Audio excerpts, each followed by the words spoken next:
All right, so let's jump right into things with a deep dive into AI. Sounds good. We're going to be looking at some pretty wild developments. You're obviously plugged into all this stuff already, but remember back in February when OpenAI first showed off Sora, and everyone thought it was going to like completely change how we make videos? Yeah, it was definitely a huge leap, visually at least. No, yeah, for sure. But then it all kind of went quiet, Like OpenAI just went silent while other companies like Runway and Llama Labs have been putting out new versions and features constantly. So, what's OpenAI been doing this whole time?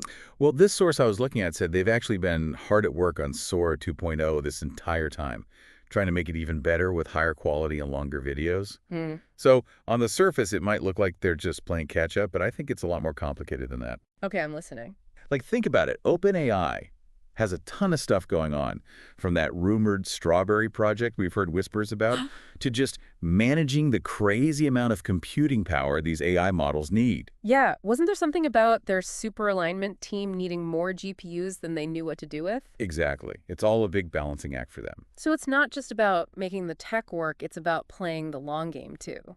Yeah, exactly. I mean, even if Sora 2.0 is mind-blowingly good, will people actually use it if it takes forever to render a video? They have to think about how people will use this, especially with other companies already offering faster options, even if those options aren't quite as impressive. It's like that comparison video we saw, right? Where Runway Gen 3 could generate videos almost instantly, but Sora's initial render times were like 10 minutes. Exactly. Just being good isn't enough these days. It has to actually be usable too. Speaking of which, have you had a chance to play around with any of these AI video tools yet? I've messed around a little bit, but yeah, those render times can be a real pain. It makes you appreciate how fast these new models are. Yeah, no kidding. It'll be really interesting to see how OpenAI tries to balance pushing the boundaries while also making something people actually want to use. And speaking of that balancing act between like groundbreaking tech and actually making it usable, let's talk about MetaConnect. Honestly, I gotta admit, when I first saw the news about Llama 3.2, I kind of skimmed over it. OpenAI kind of sucks all the air out of the room with their announcements, but it sounds like Meta actually had some pretty interesting stuff to share too. So, what caught your eye? Well, even though Llama 3.2 might not have seemed as flashy as, say, something like Sora, what's really interesting is Meta's focus on getting this tech into the hands of as many people as possible Hmm. and, making it actually usable. Right, especially their choice to go open source with Llama 3.2, especially all that stuff about vision capabilities. For those of us who don't speak fluent AI, what does that actually mean? Basically, it's like Meta just handed everyone the keys to the kingdom. Open source means anyone can look at the code for Llama 3.2, use it, even change it if they want, which is a really big deal because now any developer anywhere in the world can take that technology and run with it. And that could lead to a huge explosion of new and creative AI tools. So instead of keeping all their AI advancements to themselves, they're encouraging people to work together and build on them. Yeah, exactly. And that could be a really smart move for Meta, especially when you remember how many people use their products. Oh, right. Weren't they saying something like 1 in 18 people on the planet use a Meta product? That's a crazy number of people. It's mind-blowing. And now imagine if even a small AI feature is suddenly available to that many users.